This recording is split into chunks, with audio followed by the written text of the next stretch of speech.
에서 한국은 어떠한 역할을 하게 될 것이며 앞으로 지구는 어떤 형태로 흘러갈 것이며 우리는 이 말법 시대를 이 변화의 시대 이 시대를 우리는 어떤 마음으로 살아야 될지에 대해서 타너 스님이 마지막으로 가르침을 주신 부분들을 살펴보도록 하겠습니다.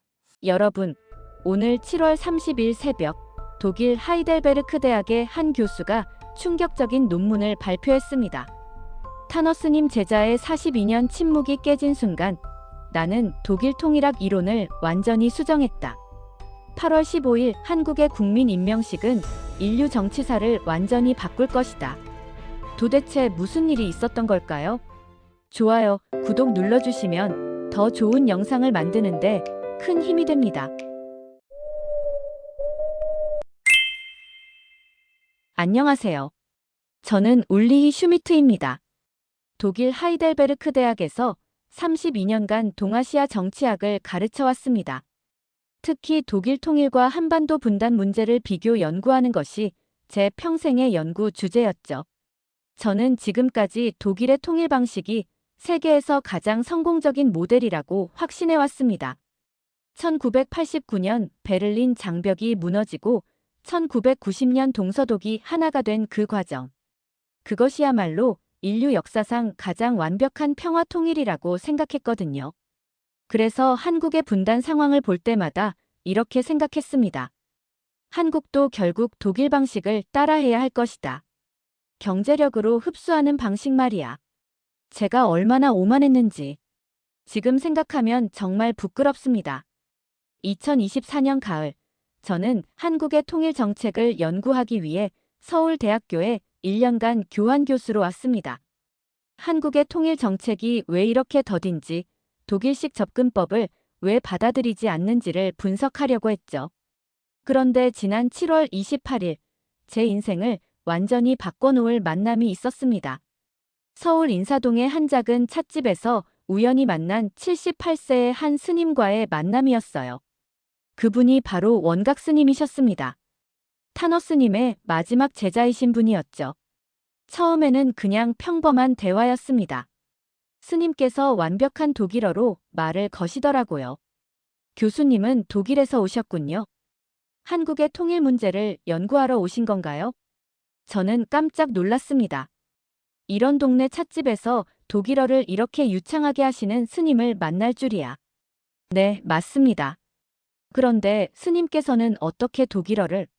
젊은 시절 독일에서 5년간 철학을 공부했습니다. 그런데 교수님, 혹시 한국의 통일이 독일과 같은 방식으로 이루어질 거라고 생각하십니까? 저는 자신만만하게 답했어요. 물론입니다. 독일의 통일 모델은 세계 최고입니다. 경제적 우위를 바탕으로 한 평화적 흡수 통일. 이보다 더 현실적이고 효과적인 방법은 없죠. 그런데 스님이 갑자기 깊은 한숨을 쉬시더니 정말 이상한 말씀을 하기 시작하셨어요. 교수님, 42년 전 제가 스승님께 들은 예언이 있습니다. 광복 80주년에 관한 예언이었죠. 예언이요? 1983년 3월 타너 스님께서 입적하시기 일주일 전이었습니다. 스승님이 저를 불러서 이렇게 말씀하셨어요. 원가가, 내가 떠나기 전에 마지막으로 전해줄 예언이 하나 있다. 절대 잊어서는 안 된다. 스님의 목소리가 떨리기 시작했습니다. 광복 80주년이 되는 해, 2025년 8월 15일에 한국에서 인류 역사상 처음 보는 일이 일어날 것이다. 주권자인 국민이 직접 대통령을 임명하는 순간이 올 것이다. 그날 광화문광장에 모인 사람들의 함성이 세계 정치사를 바꿔놓을 것이다. 저는 처음에는 별로 대수롭지 않게 생각했어요. 종교적인 이야기구나 정도로 여겼죠. 스님, 흥미로운 이야기네요. 하지만 현실적으로 생각해보면. 그런데 스님이 갑자기 핸드폰을 꺼내시더라고요. 교수님, 이 뉴스를 보세요. 스님이 보여주신 것은 바로 어제 7월 29일 이재명 대통령이 발표한 뉴스였습니다. 제21대 대통령 국민 임명식을 8월 15일 광화문광장에서 개최한다는 내용이었어요. 그 순간 저는 정말 소름이 돋았습니다. 42년 전 예언이 정확히 맞아떨어진 거예요. 스승님께서 말씀하신 그날이 바로 2주 후입니다. 주권자인 국민이 제21대 대통령을 직접 임명하는 자리가 될 것이라고 하셨거든요. 스님은 계속 말씀하셨어요. 교수님, 이것은 독일 통일과는 완전히 다른 차원의 일입니다. 독일은 정부 간의 협상으로 통일했죠. 하지만 한국은 국민이 직접 역사를 만들어가고 있어요. 저는 점점 혼란스러워졌습니다. 제가 32년간 연구해온 모든 것이 흔들리는 느낌이었거든요. 스님, 하지만 독일 통일은 실제로 이루어진 성공 사례잖아요. 한국은 아직. 교수님, 그게 바로 서구적 사고의 한계입니다. 독일은 강한 쪽이 약한 쪽을 흡수했어요.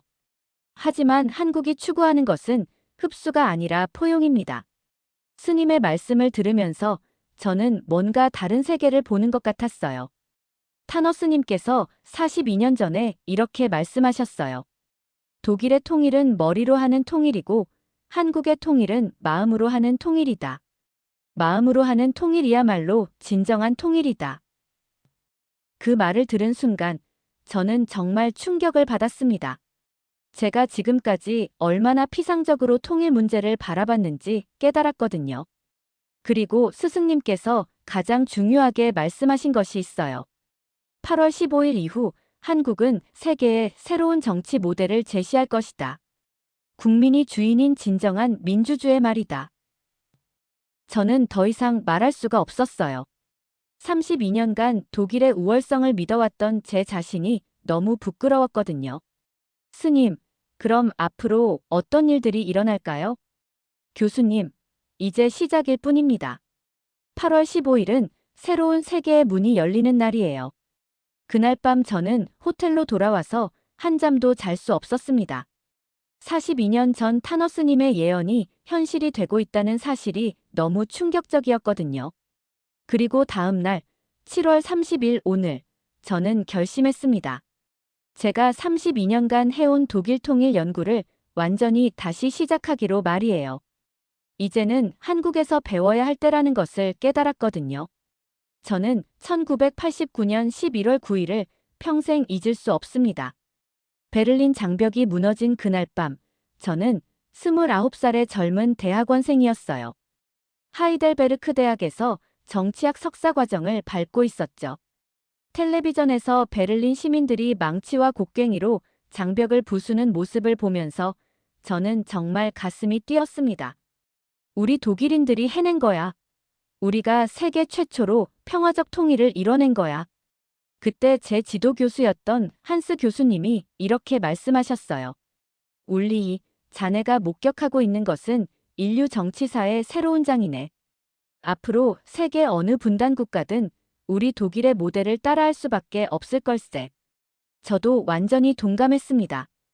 동독의 경제가 서독에 비해 너무 뒤처져 있었고 결국 서독의 경제력이 통일을 이끌어낸 거잖아요. 역시 경제가 답이야.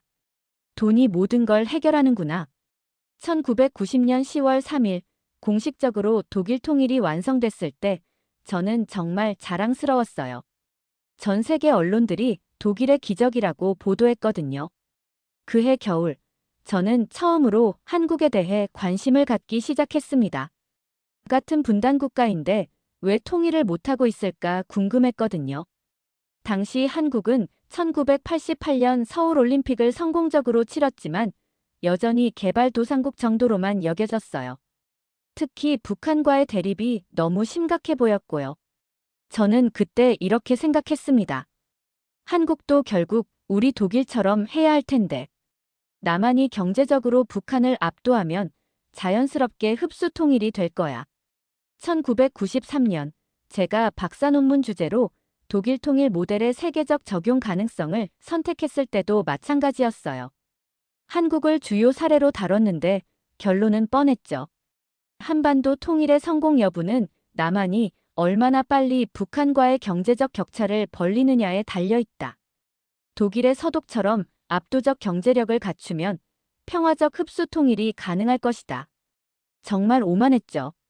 저는 한국의 역사도 문화도 민족성도 제대로 이해하지 못한 채 그런 결론을 내렸던 거예요.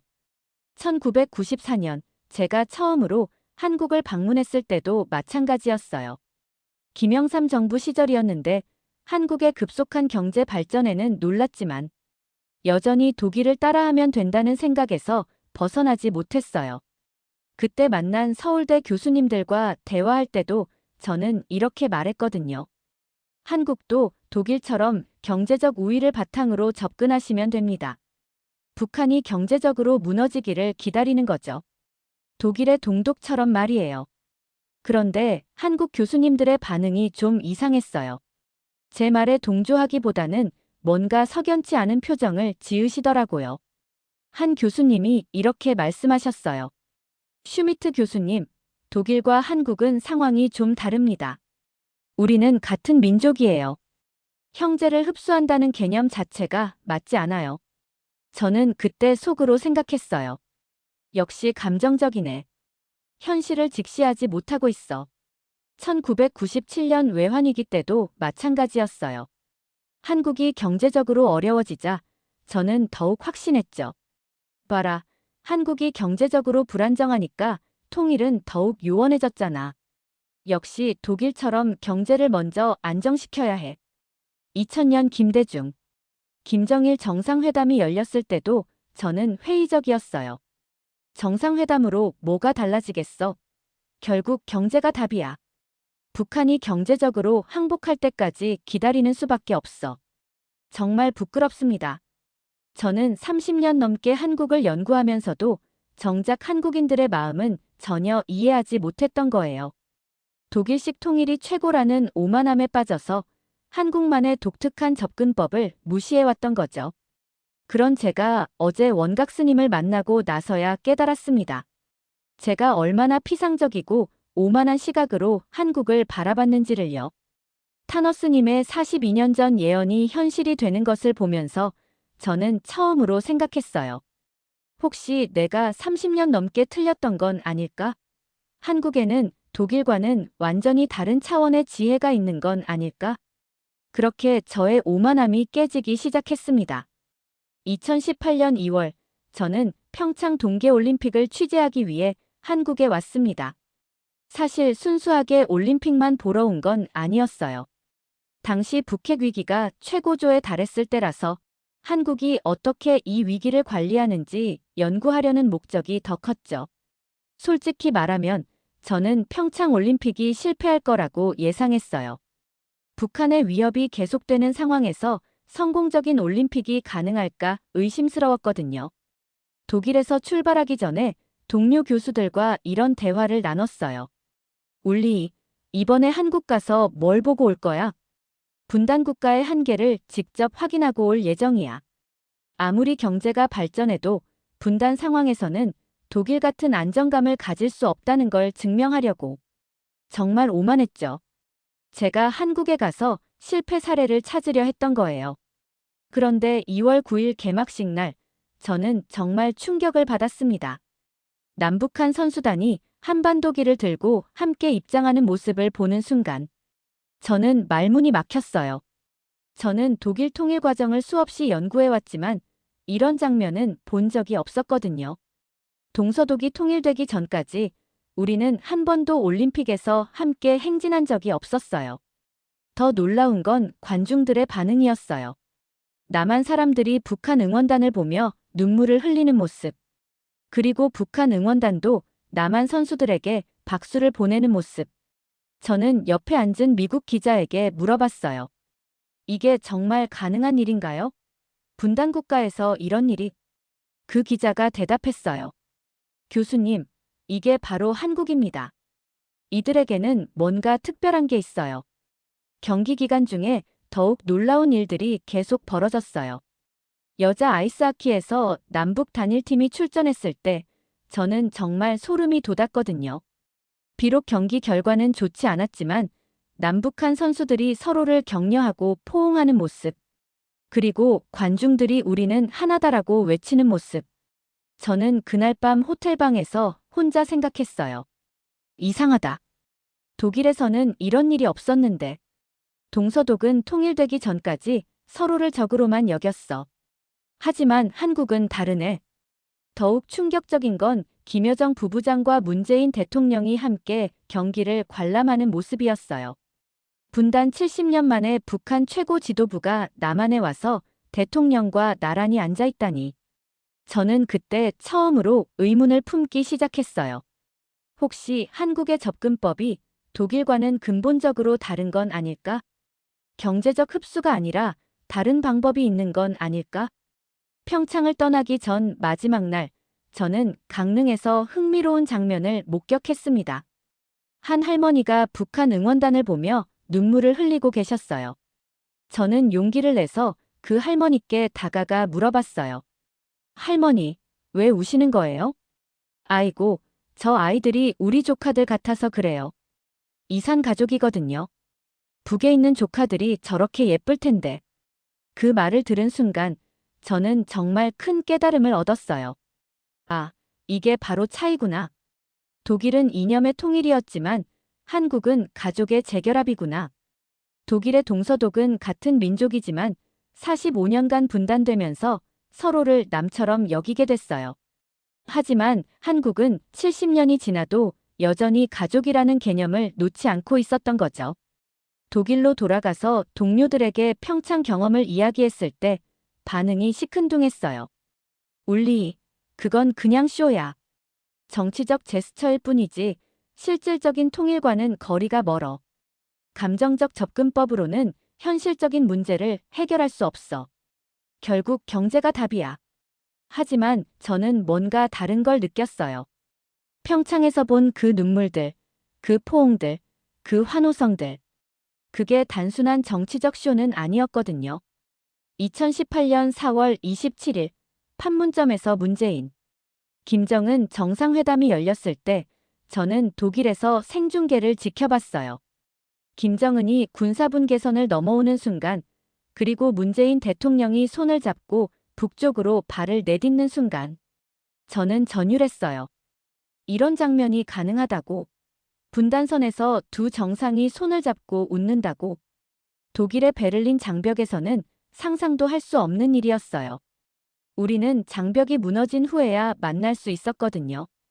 그날 밤 저는 제 연구 노트에 이렇게 적었어요. 2018년 4월 27일. 오늘 나는 독일식 통일론의 첫 번째 균열을 발견했다. 한국에는 우리가 모르는 다른 힘이 있다. 그것이 무엇인지 더 연구해봐야겠다. 그렇게 저의 확신이 흔들리기 시작했습니다. 하지만 여전히 저는 독일 모델의 우월성을 완전히 포기하지는 못했어요. 그래도 실질적 통일은 경제력이 결정하는 거야. 감정만으로는 안 돼. 얼마나 고집스러웠는지. 지금 생각하면 정말 부끄럽습니다. 2019년부터 2023년까지 저는 한국을 더 자주 방문하게 됐습니다. 평창 올림픽에서 느낀 그 다른 힘이 무엇인지 알고 싶었거든요. 하지만 여전히 제 학문적 틀은 경제 중심의 독일 모델에서 벗어나지 못했어요. 그런데 2020년 코로나19가 전 세계를 강타했을 때 정말 놀라운 일이 벌어졌습니다. 독일에서 집에만 있으면서 온라인으로 수업을 하던 저는 학생들이 자꾸 이상한 말을 하는 걸 들었어요. 교수님, 한국 드라마 보셨어요? 사랑의 불시착 정말 재미있는데. 교수님, BTS 음악 들어보세요. 정말 대박이에요. 처음에는 대수롭지 않게 생각했어요. 젊은 애들이 뭘 알아? 하면서 말이죠. 그런데 2020년 10월, 제 딸 마리아가 독일에 있는 집으로 놀러 왔을 때 충격적인 말을 했어요. 아빠, 저 한국어 배우고 있어요. 뭐라고? 왜 갑자기 한국어를? BTS 때문에 시작했는데 한국 문화가 정말 멋있어요. 그리고 한국 드라마 보면서 느꼈는데 한국 사람들은 가족을 정말 소중히 여기더라고요. 25살 딸이 한국어를 배운다니. 저는 정말 당황스러웠어요. 그래서 호기심에 BTS 음악을 한번 들어봤는데 가사가 정말 독특했어요. 다른 서구 팝송과는 완전히 달랐거든요. 사랑하자, 서로를 위로하자, 함께 일어서자. 이런 메시지들이 담겨 있었어요. 이상하네. 서구 음악은 대부분 개인의 감정이나 사랑을 다루는데 이들은 왜 이렇게 공동체적일까? 더 놀라운 건 사랑의 불시착이라는 드라마를 봤을 때였어요. 남한 여자와 북한 남자의 사랑 이야기인데 정말 충격적이었거든요. 북한을 단순히 적으로 그리지 않고 그들도 우리와 똑같은 사람이라는 시각으로 그려낸 거예요. 심지어 북한 주민들을 매우 인간적이고 따뜻하게 묘사했어요. 독일에서는 상상할 수 없는 일이었어요. 동독을 소재로 한 독일 영화들은 대부분 체제 비판이나 탈출기에 집중했거든요. 동독 사람들을 불쌍한 피해자 정도로만 그렸죠. 하지만 한국 드라마는 달랐어요. 북한 사람들을 함께 살아가야 할 가족으로 그리고 있었거든요. 저는 그때 처음으로 깨달았어요. 아, 이게 바로 한국식 통일 접근법이구나. 무력으로 흡수하는 게 아니라 문화로 마음을 먼저 통일시키는 거구나. 2021년 BTS가 빌보드 1위를 할 때 더욱 놀라운 일이 벌어졌습니다. 독일 전역에서 한국어 학습붐이 일어난 거예요. 하이델베르크 대학교에도 한국어 강좌 신청자가 급증했어요. 2019년에는 15명이었는데 2021년에는 150명이 넘었거든요. 저는 학생들에게 물어봤어요. 왜 한국어를 배우고 싶어 하는 거죠? 한 학생이 이렇게 답했어요. 교수님, 한국 문화에는 뭔가 특별한 게 있어요. 개인주의가 팽배한 유럽과 달리 서로를 배려하고 함께 어려움을 극복하는 정신이 있어요. 또 다른 학생은 이렇게 말했어요. 코로나 때 한국이 어떻게 대처했는지 봤잖아요. 개인의 자유보다 공동체의 안전을 우선시하면서도 강압적이지 않게 협력을 이끌어냈어요. 정말 대단했어요. 저는 그제서야 깨달았어요. 한국의 K, 방역도 K, 문화도 모두 같은 뿌리에서 나온 거라는 걸 말이죠. 서로를 배려하는 마음, 함께 극복하는 정신, 가족 같은 공동체 의식. 이런 것들이 바로 한국이 가진 통일의 DNA였던 거예요. 2022년 제가 한국에서 1년간 연구년을 보낼 때 더욱 확실해졌어요. 서울 홍대에서 한국 젊은이들과 대화를 나눴는데 정말 놀라운 말을 들었어요. 교수님, 저희는 통일이 되면 북한 친구들과 함께 K-팝을 만들고 싶어요. 함께 전 세계에 우리 문화를 알리는 거죠. 북한에도 우리처럼 재능 있는 친구들이 많을 텐데 함께 협력하면 더 멋진 작품을 만들 수 있을 것 같아요. 독일 젊은이들과는 완전히 다른 생각이었어요. 독일 통일 당시 서독 젊은이들은 동독 사람들을 어떻게 도와줄까? 그 정도로 생각했거든요. 위에서 아래로 베푸는 개념이었죠. 하지만 한국 젊은이들은 함께 무엇을 만들어갈까? 라고 생각하고 있었어요. 수평적 협력 관계로 보는 거죠. 그때 저는 정말 소름이 돋았어요. 이게 바로 차이구나. 독일은 흡수 통일이었지만 한국이 추구하는 건 창조적 통일이구나. 2023년 뉴욕에서 열린 유엔 총회에서 윤석열 대통령이 K 문화를 언급하며 문화가 평화의 다리 역할을 한다고 말했을 때 저는 완전히 확신했어요. 한국은 정말로 새로운 통일 모델을 만들어가고 있다는 걸 말이죠. 군사력도 아니고 경제력도 아니고 문화력으로 마음의 통일을 먼저 이루고 있었던 거예요.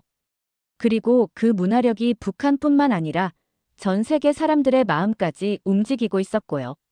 저는 2023년 말 독일로 돌아가면서 제 연구 방향을 완전히 바꾸기로 결심했어요. 더 이상 독일식 통일 모델을 한국에 적용하는 방법을 연구하는 게 아니라 한국식 통일 모델이 세계에 주는 시사점을 연구하기로 한 거죠. 하지만 여전히 마지막 의문은 남아 있었어요. 그래도 실제 통일은 정치적 결단이 필요한 거 아닌가? 문화만으로는 한계가 있는 거 아닌가? 그런 제게 어제 원각 스님이 들려준 타너 스님의 예언은 정말 충격적이었어요. 마지막 퍼즐 조각이 딱 맞아떨어지는 순간이었거든요. 어제 원각 스님과의 만남에서 가장 충격적이었던 순간은 타너 스님의 구체적인 예언 내용을 들었을 때였습니다.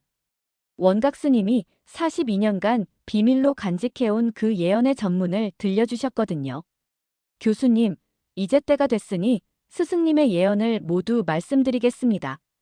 스님은 낡은 수첩을 꺼내시더라고요. 1983년에 적은 메모였어요. 1983년 3월 4일 타너스님께서 입적 일주일 전에 저에게 하신 말씀입니다. 한 글자도 빠뜨리지 않고 적어뒀어요. 스님이 떨리는 목소리로 읽어주기 시작했습니다. 원가가 42년 후 광복 80주년 되는 해에 이 나라에서 세계 역사를 바꿀 일이 일어날 것이다. 8월 15일 저녁 8시 광화문광장에 수많은 국민들이 모일 것이다. 저는 소름이 돋았어요. 정확히 어제 이재명 대통령이 발표한 시간이었거든요. 그날 국민들이 외칠 것이다. 나의 대통령으로 임명한다고. 세계 역사상 처음으로 주권자인 국민이 직접 대통령을 임명하는 순간이 올 것이다. 하지만 그것은 시작에 불과하다. 그날 이후 이 나라는 세계에 완전히 새로운 정치 모델을 보여줄 것이다. 위에서 아래로 내려주는 민주주의가 아니라 아래에서 위로 올라가는 진정한 국민주권을 보여줄 것이다. 저는 점점 더 놀라게 됐어요. 이건 단순한 예언이 아니라 정치학 이론 같았거든요. 서구의 민주주의는 대의민주주의다. 국민이 대표를 뽑고 그 대표가 권력을 행사하는 방식이다. 하지만 한국이 보여줄 것은 직접 민주주의의 새로운 형태다. 국민이 직접 권력을 창조하고 위임하는 방식이다. 정말 소름 끼쳤어요. 42년 전에 이런 정치 철학을 예언한다는 게 가능할까요? 그리고 이것이 바로 통일의 열쇠가 될 것이다. 남한이 북한을 흡수하는 것이 아니라 남북의 모든 국민이 함께 새로운 나라를 창조하는 방식이 될 것이다. 저는 그 순간 정말 전율했어요. 제가 30년 넘게 연구해온 흡수통일 모델이 완전히 부정당하는 순간이었거든요. 스님, 계속해서 어떤 일이 일어날 거라고 하셨나요? 8월 15일 이후 3개월 안에 북한에서도 변화가 시작될 것이다. 남한의 국민 임명식을 본 북한 주민들이 동요하기 시작할 것이다. 특히 젊은 세대들이 물을 것이다. 왜 우리는 지도자를 선택할 수 없는가? 왜 우리는 자유롭게 의견을 말할 수 없는가? 이건 정말 구체적인 예언이었어요. 그러면 북한 당국이 처음에는 강하게 탄압하려 할 것이다. 하지만 K. 문화의 힘이 이미 북한 젊은이들의 마음속에 뿌리내렸기 때문에 막을 수 없을 것이다. 저는 깜짝 놀랐어요. 42년 전에 K. 문화라는 용어를 사용했다니. 스님, 정말로 K. 문화라고 하셨나요? 아닙니다. 스승님은 남조선의 노래와 춤과 이야기라고 하셨어요. 지금 생각해보니 K. 문화를 의미하신 것 같아요. 원각 스님이 계속 읽어주셨어요. 2026년 봄에는 북한에서도 젊은이들이 거리로 나올 것이다. 하지만 이것은 혁명이 아니라 축제가 될 것이다. 그들이 원하는 것은 파괴가 아니라 창조이기 때문이다. 그들이 부를 노래는 남조선 노래일 것이다. 그들이 꿈꾸는 미래는 남조선과 함께하는 미래일 것이다. 이것이야말로 진정한 문화 통일의 완성이다. 저는 정말 놀라움을 금할 수 없었어요. 이 모든 예언이 제가 지난 5년간 목격한 K. 문화 현상과 정확히 맞아떨어졌거든요. 그리고 스승님께서 가장 중요하게 말씀하신 부분이 있어요. 이 모든 과정에서 총 한 발도 쏘지 않을 것이다. 한 방울의 피도 흘리지 않을 것이다. 오직 사랑과 문화의 힘으로만 이루어질 것이다. 이것이야말로 인류가 꿈꾸던 진정한 평화 통일이다. 그 말을 들은 순간 저는 정말 눈물이 날 뻔했어요. 독일 통일을 연구하면서 항상 아쉬웠던 부분이 바로 그거였거든요. 독일 통일은 분명 평화적이었지만 동독 주민들의 자존심에는 상처를 남겼어요. 흡수당했다는 느낌을 지울 수 없었죠. 하지만 한국이 추구하는 통일은 완전히 달랐어요. 서로를 인정하고 존중하면서 함께 새로운 미래를 만들어가는 방식이었거든요. 스님, 마지막 예언도 있나요? 네, 있습니다. 이것이 가장 중요한 부분이에요. 2027년에는 전 세계가 한반도를 주목할 것이다. 한국이 보여준 새로운 통일 모델을 배우려고 할 것이다. 그때 이 나라는 더 이상 분단 국가가 아니라 세계 평화의 선도 국가가 될 것이다. 그리고 이것이 바로 홍익인간의 완성이다. 널리 인간을 이롭게 한다는 것은 우리 민족만이 아니라 전 인류를 이롭게 하는 것이다. 저는 그 순간 완전히 압도당했어요. 42년 전 예언이 이렇게 체계적이고 철학적일 수 있을까요? 교수님, 이제 이해하시겠어요? 스승님께서 왜 광복 80주년을 그렇게 중요하게 여기셨는지 말이에요. 1945년 광복은 일제로부터의 해방이었어요. 하지만 2025년 광복은 전 인류를 위한 새로운 시작이에요.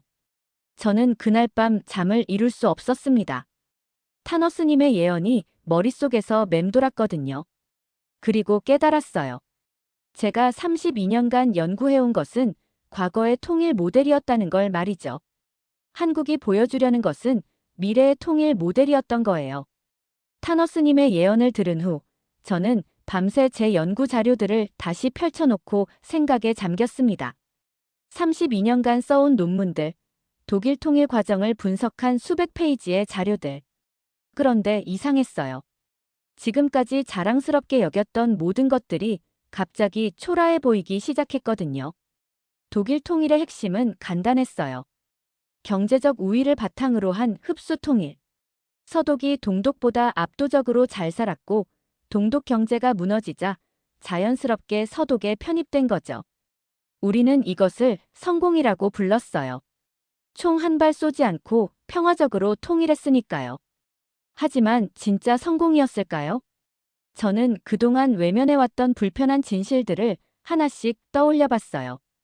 통일 후 동독 지역의 높은 실업률, 서독 사람들의 동독 사람들에 대한 은근한 우월감, 그리고 동독 출신들이 느끼는 상대적 박탈감. 통일 35년이 지난 지금도 독일 사회에는 보이지 않는 벽이 남아있어요. 오시동 쪽 사람과 배시서 쪽 사람 나는 구분이 아직도 존재하거든요. 우리는 정말 마음으로 하나가 됐을까? 어제 원각 스님과 대화하면서 이런 질문을 받았을 때 저는 제대로 답하지 못했어요. 교수님, 독일 통일 후에 동독 사람들이 우리는 독일인이다라고 자랑스럽게 말할 수 있었나요? 아니면 우리는 흡수당했다라는 생각을 했나요? 솔직히 답하자면 후자에 가까웠어요. 동독 사람들은 통일 후에도 오랫동안 이등 시민 같은 느낌을 받았거든요. 서독의 제도, 서독의 방식, 서독의 문화에 일방적으로 맞춰야 했으니까요. 그런데 한국이 추구하는 통일은 완전히 달랐어요. 어제 원각 스님이 설명해 주신 한국식 통일 철학을 들으면서 저는 정말 새로운 세계를 보는 느낌이었어요. 교수님, 독일식 통일과 한국식 통일의 가장 큰 차이점을 아세요? 뭔가요? 독일은 하나가 다른 하나를 구원한다는 관점이었어요. 서독이 동독을 구원하는 거죠. 하지만 한국이 추구하는 것은 둘이 함께 새로운 하나를 만든다는 관점이에요. 정말 핵심을 찌르는 말이었어요. 독일식은 수직적 통합이에요. 위에서 아래로 내려주는 방식이죠. 하지만 한국식은 수평적 통합이에요. 나란히 서서 함께 만들어가는 방식이에요. 저는 그제서야 깨달았어요. 제가 그동안 연구해온 통일학이 얼마나 1차원적이었는지를 말이죠. 예를 들어볼까요? 독일 통일 후에 동독의 문화나 전통 중에서 살아남은 게 얼마나 될까요? 저는 솔직하게 답했어요. 거의 없습니다. 대부분 서독식으로 바뀌었죠. 바로 그겁니다. 그게 흡수 통일의 한계예요. 한쪽의 모든 것이 사라지고 다른 쪽의 것만 남는 거죠. 하지만 한국이 꿈꾸는 통일은 다릅니다. 남한의 좋은 것과 북한의 좋은 것을 합쳐서 더 나은 새로운 것을 만드는 거예요. 스님이 구체적인 예를 들어주셨어요. 음악을 생각해 보세요.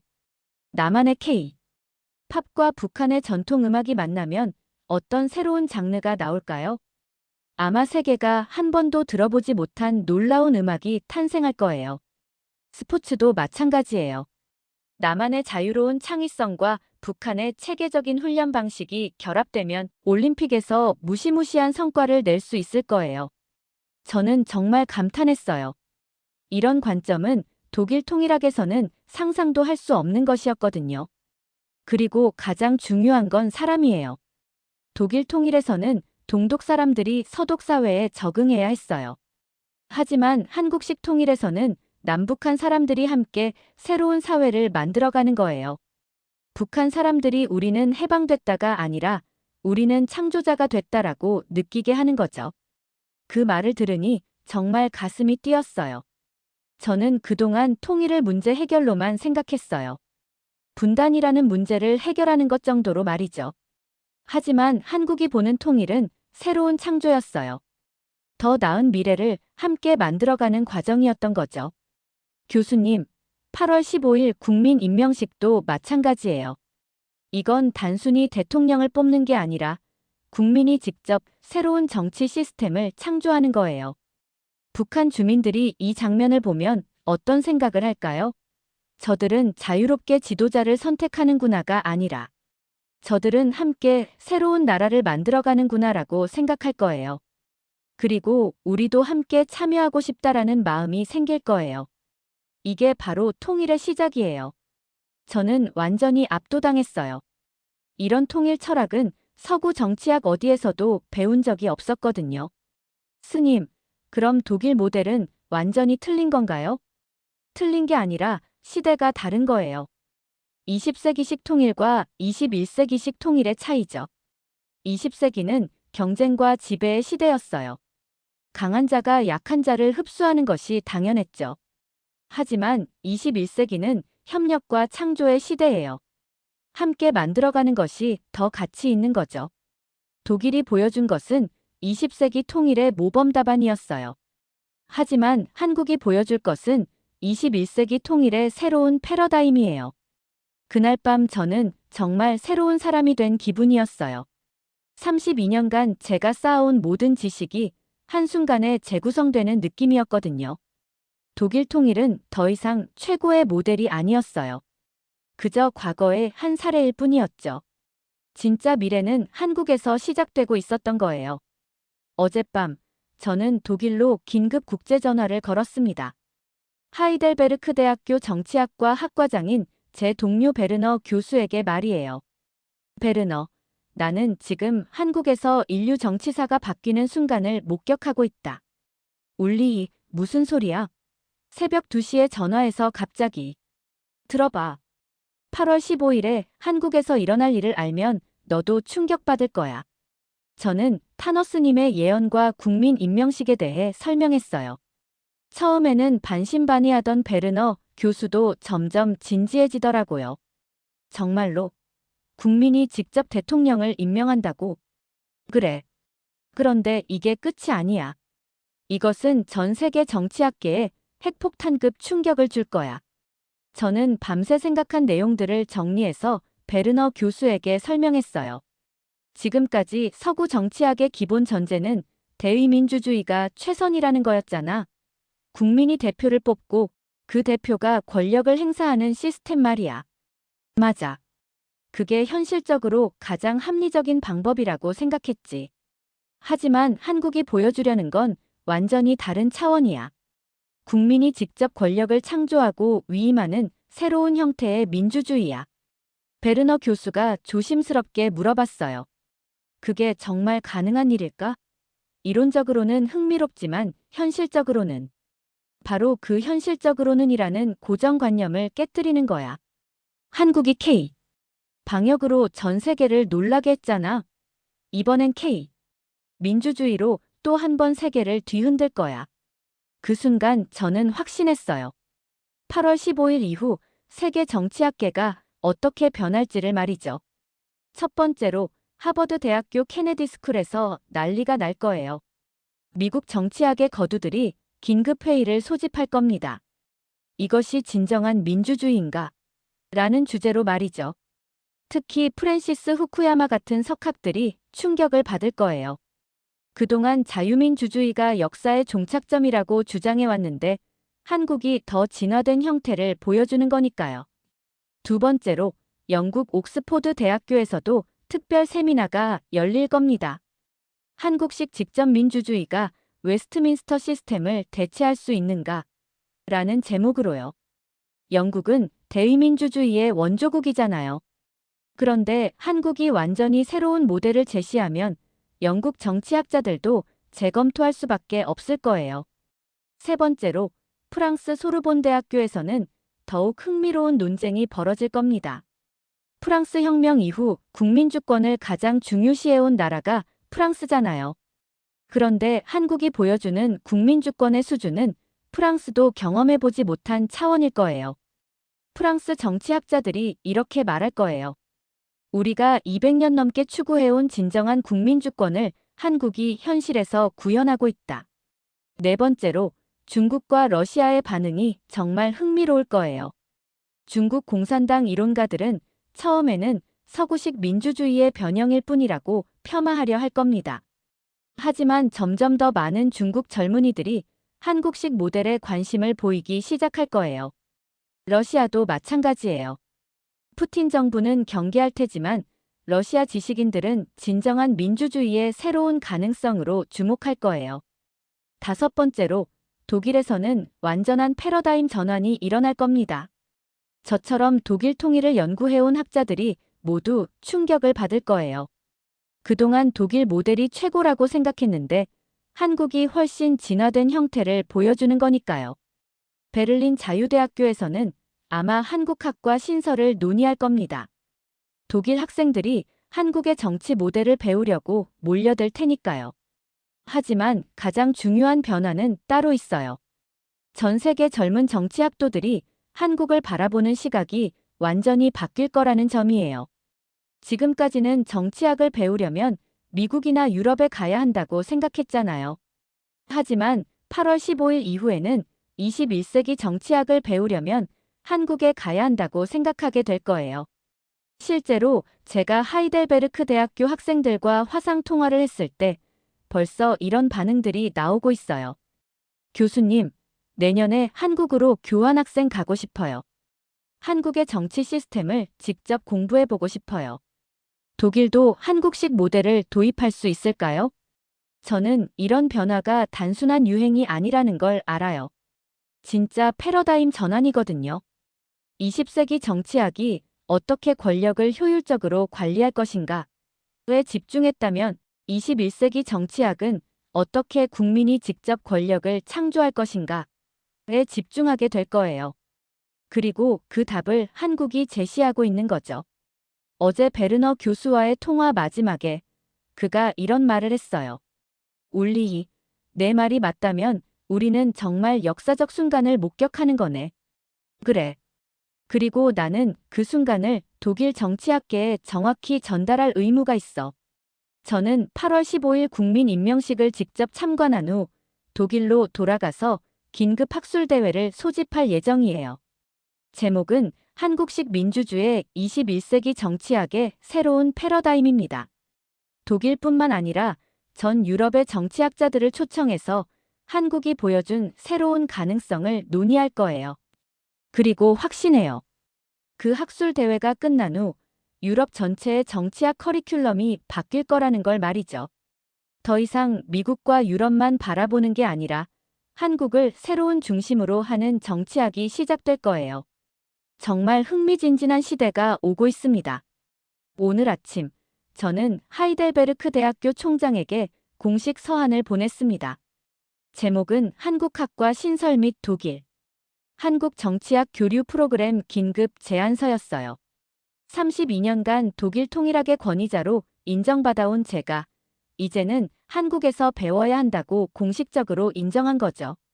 서한의 첫 문장은 이랬어요. 존경하는 총장님, 저는 오늘 독일 정치학계에 새로운 혁명이 필요하다고 건의합니다. 한국이 보여주고 있는 21세기 정치 모델을 배우지 않는다면 독일은 정치학 후진국으로 전락할 위험이 있습니다. 정말 충격적인 문장이죠? 32년 전의 저라면 상상도 할 수 없었을 겁니다. 하지만 지금의 저는 확신해요. 한국이야말로 인류 정치사의 새로운 교과서라는 걸 말이죠. 어젯밤 저는 마지막으로 원각 스님을 찾아뵈었어요. 독일로 돌아가기 전에 꼭 하고 싶은 말이 있었거든요. 스님, 저는 이제 완전히 달라진 사람입니다.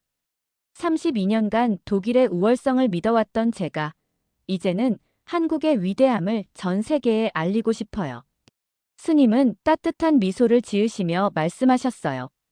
교수님, 이것이 바로 타너스님께서 예언하신 일의 시작이에요. 서구의 지식인들이 동양의 지혜를 인정하는 순간이 온 거죠. 저만 이렇게 변하는 게 아니라는 말씀이신가요? 그렇습니다. 8월 15일 이후 전 세계 지식인들이 한국으로 몰려올 거예요. 모두 새로운 정치 모델을 배우러 말이죠. 스님의 예언대로 저는 벌써 몇 가지 계획을 세웠어요. 첫 번째로 내년부터 하이델베르크 대학교에 한국식 민주주의 연구소를 설립할 예정입니다. 독일 학생들에게 한국의 정치 철학을 가르치고 독일에도 적용할 수 있는 방법을 연구하는 거죠. 두 번째로 매년 한국에서 세계 정치학 서머스쿨을 개최하자고 제안할 거예요. 전 세계 젊은 정치학자들이 한국에 와서 직접 체험하면서 배우는 프로그램이죠. 마치 과거에 모든 학자들이 하버드나 옥스포드로 갔던 것처럼 이제는 서울로 오게 하는 거예요. 세 번째로 독일 정부에도 건의할 예정이에요. 독일도 한국식 국민 참여 시스템을 도입해야 한다고 말이죠. 독일의 대의민주주의도 이제는 구식이 되어버렸거든요. 네 번째로 제 연구 방향을 완전히 바꿀 거예요. 독일 통일학에서 한국 통일학으로 말이죠. 이제는 한국의 통일 모델이 세계 표준이 될 테니까요. 하지만 가장 중요한 건 마음의 변화예요. 저는 이제 한국을 단순한 연구 대상으로 보지 않아요. 한국을 인류의 선생님으로 보고 있어요. 어제 스님과의 마지막 대화에서 정말 감동적인 순간이 있었어요. 스님, 저는 독일 사람으로 태어났지만 마음만은 한국인이 되고 싶습니다. 교수님, 마음이 한국인이면 이미 한국인이에요. 국적이 중요한 게 아니라 정신이 중요한 거거든요. 앞으로 제가 해야 할 일이 뭘까요? 독일에 돌아가서 한국의 아름다운 정신을 전파하세요. 경쟁이 아니라 협력을, 지배가 아니라 포용을, 흡수가 아니라 창조를 가르치세요.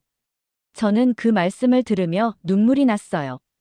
32년 동안 제가 추구해온 것은 어떻게 독일이 다른 나라보다 우월할 수 있는가? 였어요. 경쟁과 지배의 논리였죠. 하지만 한국이 가르쳐준 것은 어떻게 모든 나라가 함께 발전할 수 있는가? 였어요. 협력과 포용의 철학이었고요. 이제 저는 독일로 돌아가서 완전히 새로운 정치학을 가르칠 거예요.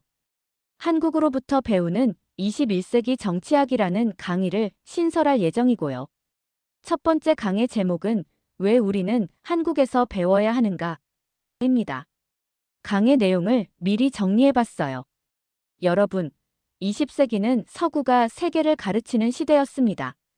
하지만 21세기는 동양이 서구를 가르치는 시대가 될 것입니다.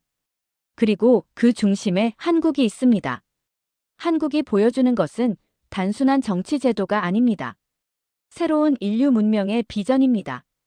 경쟁이 아닌 협력, 지배가 아닌 포용, 흡수가 아닌 창조. 이것이야말로 인류가 나아가야 할 방향입니다. 독일의 학생 여러분도 이제는 겸손하게 배워야 합니다. 한국의 젊은이들로부터, 한국의 지혜로부터, 한국의 철학으로부터 말이죠. 정말 180도 바뀐 관점이죠. 32년 전 제가 한국은 독일을 따라해야 한다고 말했던 것과 정반대예요. 마지막으로 저는 8월 15일 국민임명식에 참석한 후 한국이 세계를 구원하다라는 제목의 책을 쓸 예정이에요. 이 책은 독일어뿐만 아니라 영어, 프랑스어, 중국어로도 번역될 거예요. 전 세계 사람들이 한국의 위대함을 알 수 있도록 말이죠. 그리고 책의 마지막 문장은 이렇게 끝날 거예요. 32년 전 나는 오만한 독일인이었다. 하지만 오늘 나는 겸손한 한국의 제자가 되었다. 이것이야말로 내 인생 최고의 영광이다. 여러분, 8월 15일이 이제 정말 얼마 남지 않았어요. 그날 광화문광장에서 인류 역사의 새로운 장이 열릴 거예요. 그리고 저는 그 순간을 독일인 정치학자로서 증언할 겁니다. 한국이야말로 21세기 인류의 희망이라는 걸 말이죠. 정말 기대됩니다. 세계가 한국을 우러러보는 그 순간이 말이에요. 여러분, 어떠셨나요? 독일 교수 울리히 슈미트의 32년 한국 연구 결론 이야기 말이에요. 정말 감동적이지 않나요? 서구의 지식인이 동양의 지혜를 인정하는 과정. 그리고 타너스님 제자의 42년 침묵이 깨지는 순간. 혹시 여러분도 이런 경험이 있으신가요? 처음엔 별로라고 생각했는데 나중에 정말 소중한 걸로 깨닫게 된 것들 말이에요. 댓글로 여러분의 생각을 자유롭게 나눠주세요. 8월 15일 국민 임명식에 대한 기대감도 함께 나눠주시고요. 이 이야기가 감동적이셨다면 주변 분들께도 공유해주시고 구독과 좋아요 눌러주시면 더 놀라운 해외 감동 사연으로 찾아뵙겠습니다. 끝까지 들어주셔서 정말 감사합니다. 오늘도 좋은 하루 보내세요.